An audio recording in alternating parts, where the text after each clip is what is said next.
Welcome back to the channel. Today we're going to be discussing Empire, a very short introduction by Stephen Howe.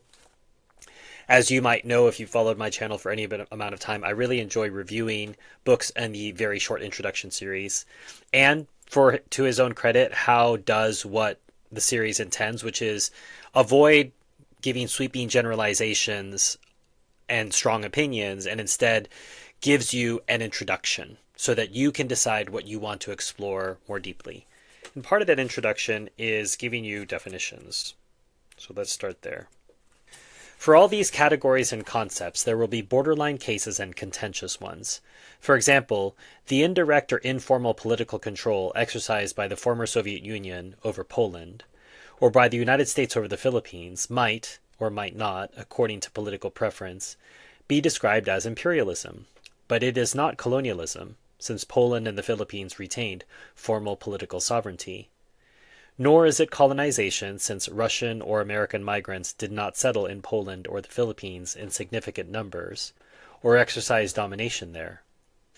Much earlier, of course, large parts of Poland and the Philippines experienced both colonialism and colonization at the hands of Germany and Spain, respectively. So colonialism, colonization, empire, imperialism, it's important to make sure that you are keeping your terms separate and you're not conflating them. When the Spaniards came, they destroyed the American empires with astonishing ease. And so Aztec in North America, Inca in South America, partly by superior weaponry, partly through their own extreme ruthlessness, but partly because they could exploit the bitter divisions among local peoples and the resentments of those who had been conquered by Aztecs or Inca. And when you hear partly, it makes it sound like one third, one third, one third. But I think realistically, partly by superior weaponry, that's a strong component of it. But there was an overwhelming numerical superiority among the Aztecs, so that wasn't enough. Partly through ruthlessness, yes, but the Aztecs were very ruthless. That's part of why they were so hated by all the surrounding tribes, is because they practiced child human sacrifice. Partly because they could exploit the bitter divisions. That's the number one reason. More than any other reason, that is the reason. The other two reasons wouldn't have been enough to get the Spanish over the top. And if it was this reason alone, that would have been enough. And if you want to learn more about that, I would push you towards The Conquest of New Spain by Bernal Diaz. He was on the expedition with Cortez, and he paints the picture for you, and it's been cross-correlated with other sources. Yet it is the internal expansion of the continental USA across the intervening 100 years which evokes the most direct parallels with empire building elsewhere. Exterminatory war, freelance expansionism by adventurers, farmers, prospectors, and religious fanatics, ecological devastation, the drawing up of off-broken treaties and protectorates, experiments in indirect rule, and drives for cultural assimilation, all featured at one time or another, just as they did in British, French, or Russian imperialisms. If the modern USA had few of the distinctively imperial problems within its own borders which haunted the other great land empires, that was largely because the earlier conquest had been almost uniquely complete. More totally than anywhere else since the first Spanish invasion of the Americas, native peoples were physically destroyed or marginalized. Despite a few legal victories over land rights at the end of the 20th century, that marginalization remains largely in force. I talk about some of those legal victories in a film club discussion of Lakota Nation versus the United States. I'll put a link to that in the description as well as a card. I also discussed some of the Indian Wars with a fellow YouTuber, Dustin Neely, in a discussion of The Earth is Weeping. I'll put a link to that in the description as well as a card. And if you'd like to simply take a look at some of the portraits of Native Americans, I did a review of a photo, a collection of portraits done on them. I'll put a link in the description for that as well.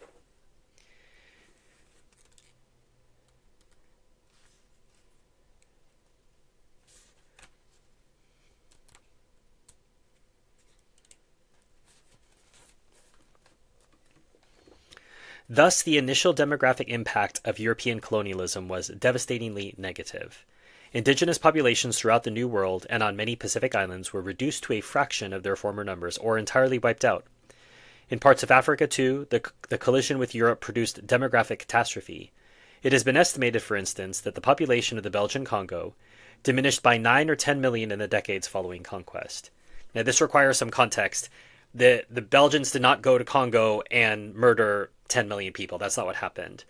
If you read Guns, Germs, and Steel by Jared Diamond, a generally excellent book with a stupid conclusion, he points out that part of the reason that the Europeans were at this stage regarding diseases is because they had domesticated a lot of animals, whether it's cats or dogs or horses, and these diseases seem to jump back between these species with more frequency and with more virulence. And that's part of why the Black Plague came through like a scythe through Europe. And if you want to attribute the term genocide to the Black Plague as if it genocided the Europeans, you could say that it did that, but it's just a disease. A disease doesn't have intentions. It just does what it does. By the same token, when the Europeans went to a part of the world where those diseases had not occurred with that same kind of frequency, moving between animal and human, those peoples had not developed immunity the way that the Europeans had. And there was no germ theory, so the Europeans didn't know they were carrying these diseases anyway. So what happened? These diseases spread like wildfire through a population that was not conditioned to deal with them, and they died as a result. But the idea, and I don't know of any credible historian who has argued this, that Europeans came and brought diseases on purpose to come and kill people en masse is crazy. But it's striking when you see those numbers and you think, wow, 9 or 10 million, that's what happened. But that happened to the Europeans as well on their own continent. Diseases can't genocide people because diseases don't care. That's their purpose. They're going around killing people. That's what happens. However, here's the follow-up. In the longer run, however, for those colonized peoples who survived this initial fatal impact, the trend was often reversed. Infant mortality rates dropped sharply, life expectancy increased, some previously endemic diseases were controlled or eradicated, and much of the non-European world began to emulate the population explosion, which Europe had experienced much earlier. All this was substantially attributable, of course, to the introduction of Western medical techniques to the colonies, though it should be remembered that this European medical knowledge, in its turn, owed much to Chinese, Indian, Arab, and other Asian discoveries.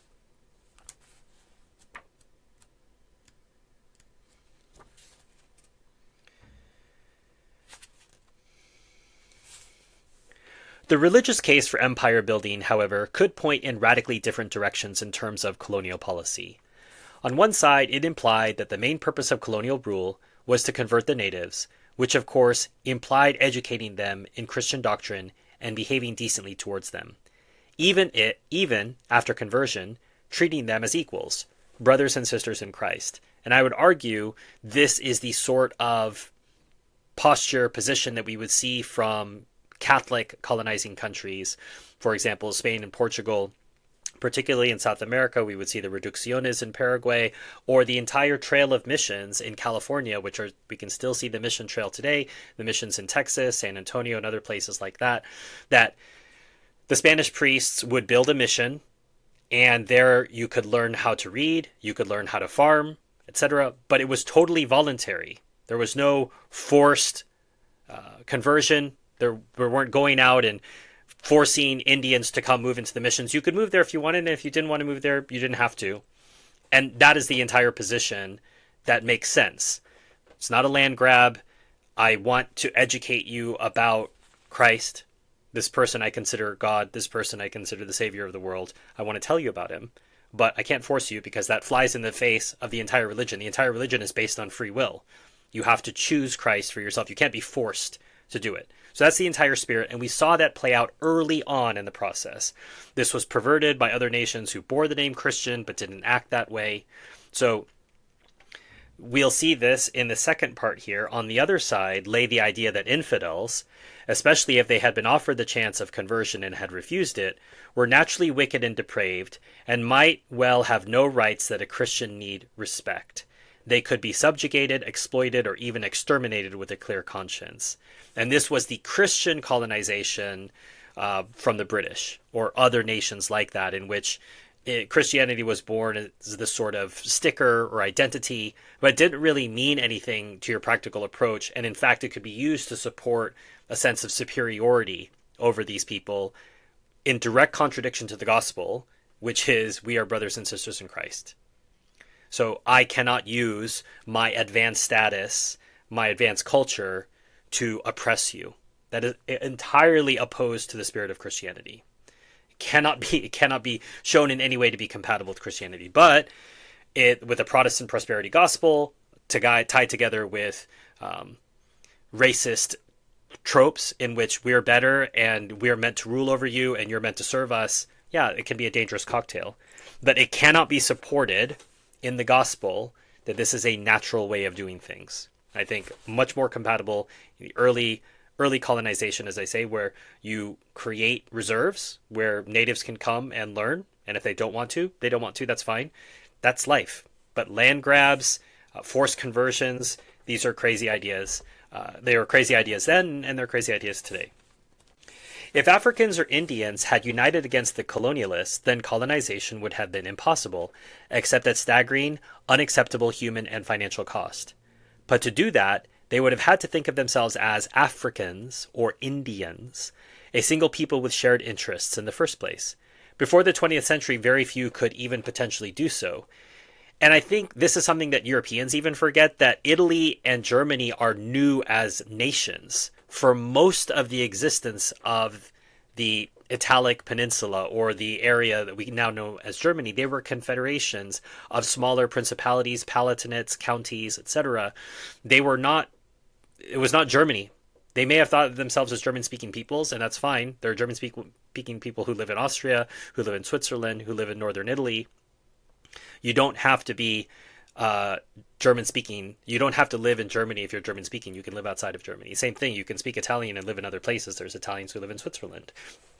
So the idea is there was no Pan-African identity. To this day, there's great tribal differences. If you visit Nigeria, the people that I stayed with the last time I was in Nigeria were Igbo people. And they're a majority in the south, but there are other people in other parts of Nigeria of different tribes. And so even within what is now known as the same nation state, there are differing tribes who have differing loyalties. So Indians in America, or Native Americans, however you want to call them, did not consider themselves part of a vast Indian nation to act collectively. In fact, they often warred with each other. Same thing happened in Africa. So the author is rightfully pointing out, you could have easily resisted colonization if there was some sense of we are one people resisting this group. But it was precisely that lack of identity that led to that. Now, what's interesting is necessarily Europe brought these ideas through educating their people about identity, who you are, nationalism, etc. And they created the conditions which eventually made colonialism unfashionable for any reasons. But speaking of unfashionable, and I don't know how well it will show up here, do you know those big game photos where somebody is pictured next to a lion? So here are some whites pictured next to a massacre of Africans. I'll read the caption. British South Africa Company troops posing with Ndebele dead from the 1896 uprising. Such barbaric images would never have been published if they came from a war against fellow Europeans. And I think that's true no matter why you go into war with somebody, and I can't pretend to be some expert on this 1896 rising as if these people hadn't committed atrocities. Maybe they had. But the idea that you take pictures next to a bunch of their dead bodies is repugnant at best. These are not animals. They are your fellow humans, and you should never celebrate a mass killing like that. If you are appreciating or enjoying this content, please consider hitting like or subscribe. It's an easy way for you to support the work that we're doing on the channel and help get this message out to other people who might be interested as well.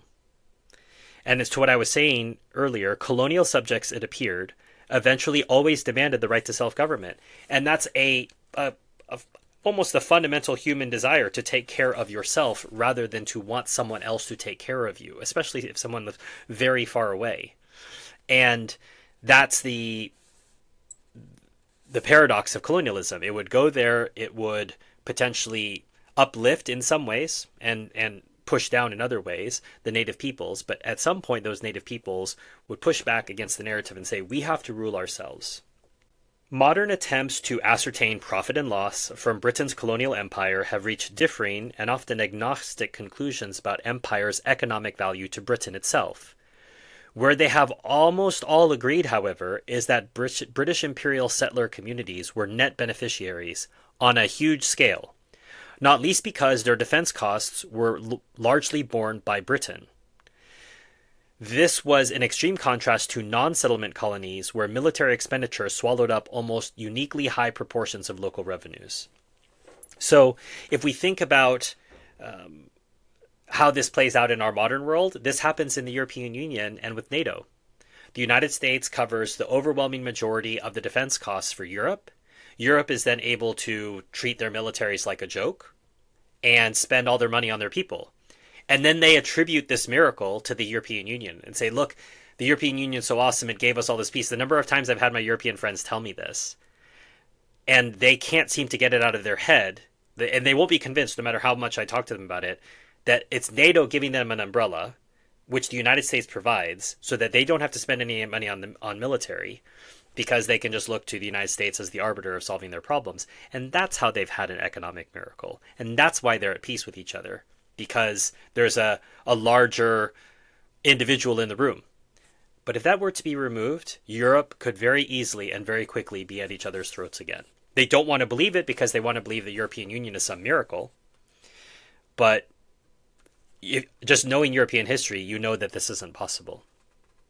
But I think that's the question, is do these people know European history? Sadly, often no, despite how rich and interesting European history is.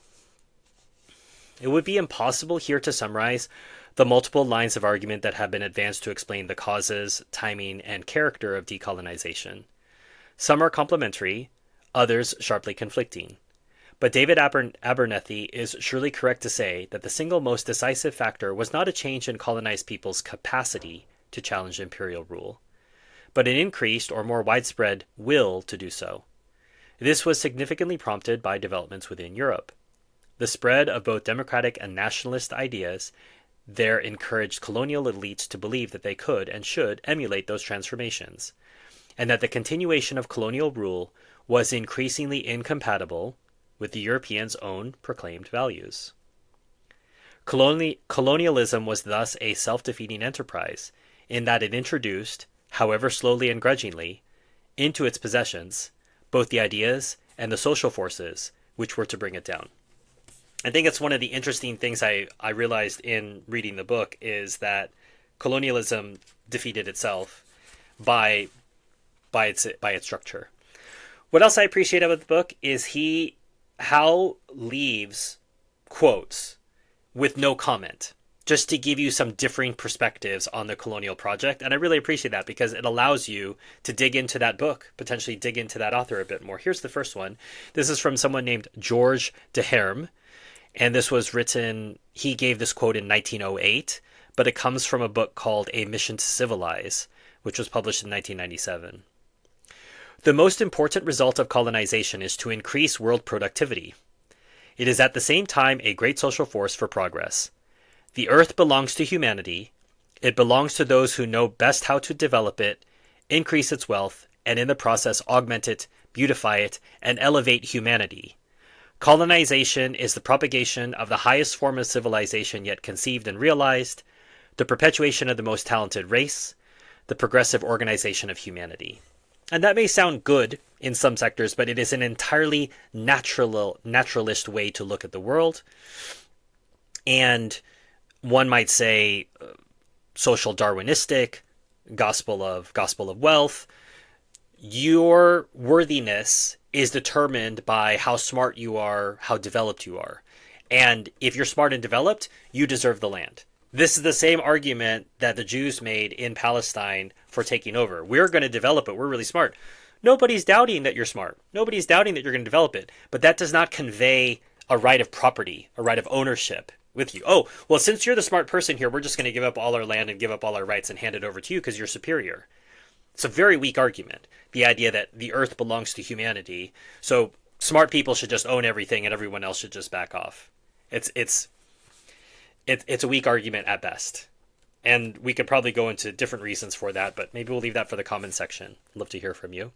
This is from Karl Marx, 1853, The British Rule in India. England, it is true, in causing a social revolution in Hindustan, was actuated only by the vilest interests, and was stupid in her manner of enforcing them.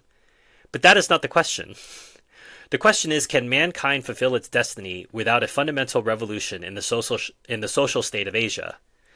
If not, whatever may have been the crimes of England, she was the unconscious tool of history in bringing about that revolution. When I read these words, I think of the opening scene of the Terminator movies where a machine is crushing through skulls, because this is the vision of communism. The world revolution is going to cause a lot of blood. You're going to have to break some eggs to make an omelet. So a bunch of people have to be killed, and that's too bad for the Indians, but that's how it worked. I mean, this is Karl Marx. This is the funny thing is people who would label themselves Marxists, people who would label themselves communists, have no moral defense for arguments like this. Where it says, hey, listen, if we want to have a world revolution, a bunch of people are going to have to die. That's just part of the deal. I don't find that a compelling system. I don't find that a compelling worldview. But apparently for them it is. And that's why the communist color has to be red. This is from Joseph Conrad, Heart of Darkness, 1899, an absolutely wonderful novella. Difficult in many ways, but an important novella.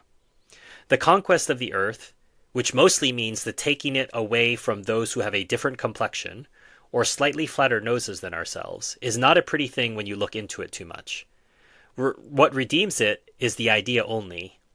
An idea at the back of it. Not a sentimental pretense, but an idea. And an unselfish belief in the idea.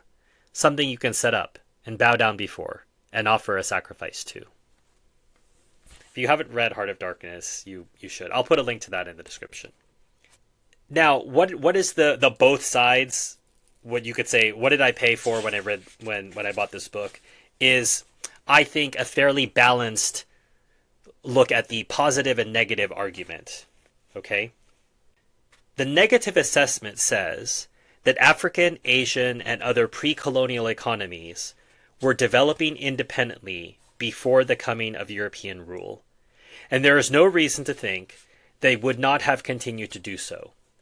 In some, indeed all the preconditions for future commercial and industrial dynamism were present, as in India with its huge production of textiles. I think this is irrefutable in the case of India specifically. And if you'd like to learn more about this, I'm going to point you towards Shashi Tharoor's Inglorious Empire. I'll put a link for that in the description. He talks about the trade of India worldwide for textiles. They were known for that. In some places, they're still known to this day, despite being retarded by England for a long period of years. Colonial rule destroyed these conditions where they existed and blocked the possibility of their emerging elsewhere. Colonized areas were forced into acting as sources of underpriced raw materials for European industry and of cheap, often forced or enslaved labor. They were not allowed to develop industries of their own, except in the few cases where this suited European needs. Any profits were not reinvested within the colonies, but repatriated by the rulers. The same went for colonial taxes and other state revenues, except where these were spent, as most in fact were, on soldiers and police, which meant forcing the colonized to pay for their own subjugation. Where there was not savage exploitation, there was utter neglect. Colonial governments spent almost nothing on education, healthcare, social welfare, or infrastructure, except when, near the very end of the colonial era, they were forced to do so by political pressures. So the idea that Britain did this, so Britain created those railroads, or Britain did this, people don't realize the Indians paid for that. How do you think those railroads got built? Do you think that the British invested all this money? It was a contract put together and guaranteed by revenues from the exchequer from India. So they were covered speculative bets, and Britain got rich off of this speculation. So this idea, Britain did all this stuff, that makes it sound like Britain came in and said, you know what we'd like to do? We'd like to create some railroads for free for the Indians. That's what we're going to do. We're going to spend our money. No, they spent the Indians' money to do that, and then they created a stock company so they could profit from it. The net result was the development of underdevelopment, leaving almost all ex-colonial societies and their newly independent governments to face extreme poverty with few resources, little domestic industry, and low levels of human capital in skills and education. Their economies were heavily dependent on grossly unequal external links rather than being self-reliant. And since the end of colonial rule, that pattern has often been perpetuated, with multinational companies and financial institutions carrying on where the colonial rulers left off.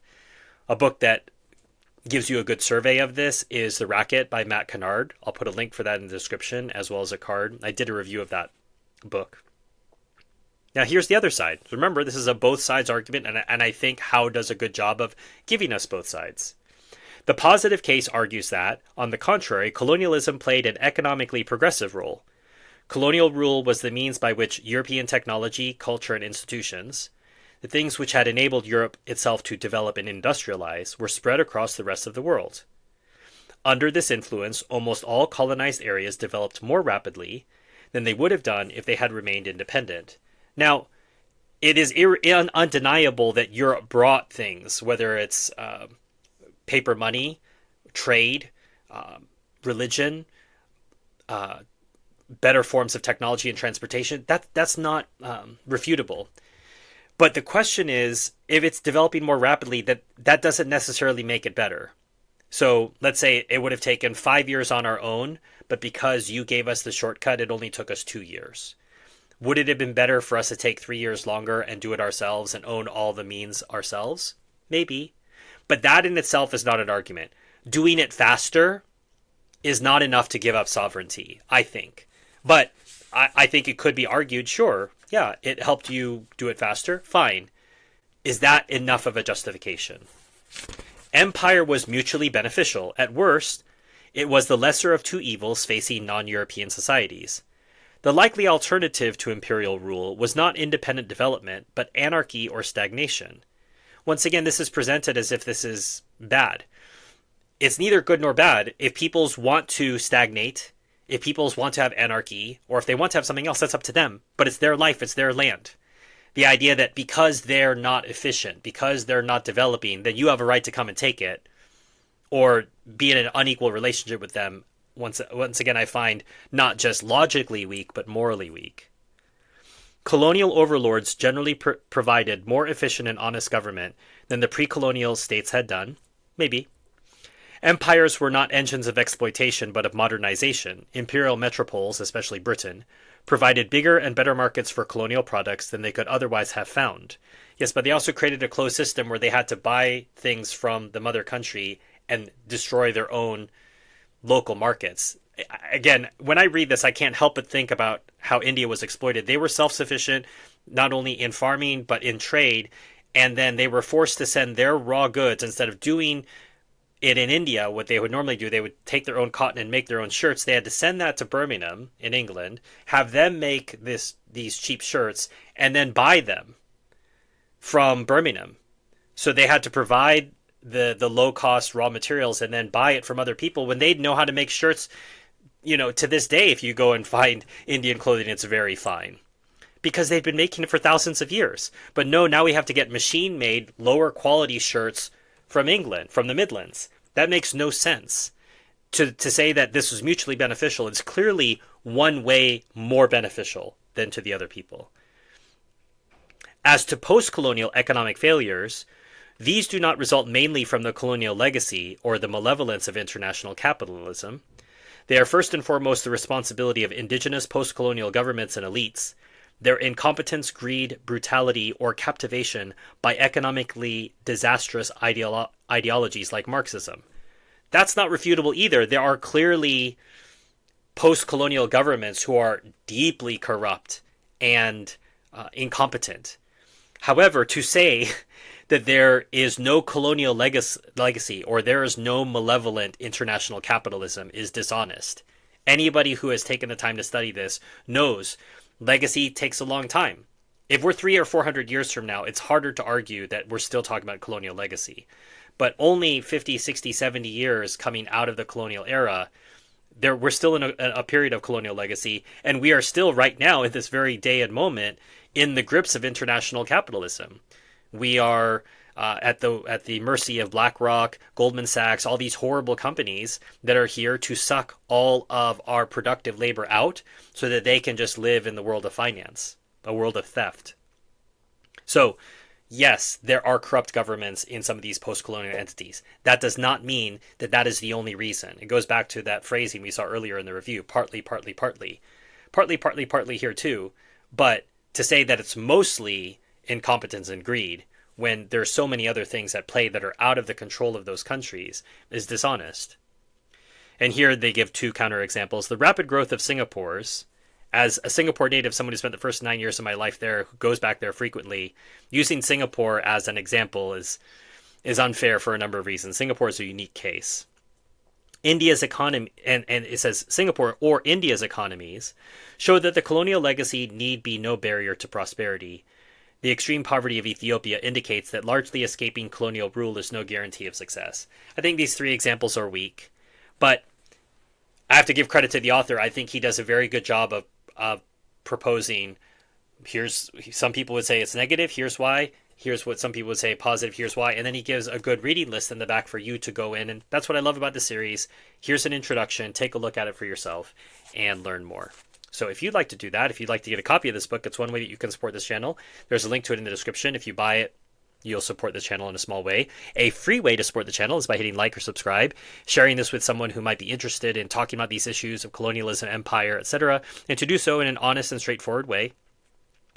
If you'd like to thank me for this presentation, there's links to PayPal or Buy Me a Coffee below. If you want to support my work on an ongoing basis, there's links to Patreon and YouTube membership.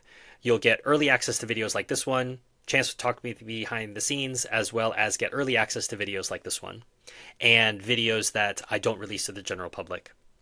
Might have said that twice. If you'd like to sponsor a book for the future, please look at my Amazon wish list. That's linked below. You'll see lots of different books there, including books on Palestine. That's for my Palestine bookshelf project. If you'd like to look at that, there's a link in that description. But obviously, don't nominate Palestine books for this channel. There's other books. And if you buy it, send it my way. I will try my best to do a review for it in a timely manner. And that way you can sponsor the book. Until next time, enjoy your reading.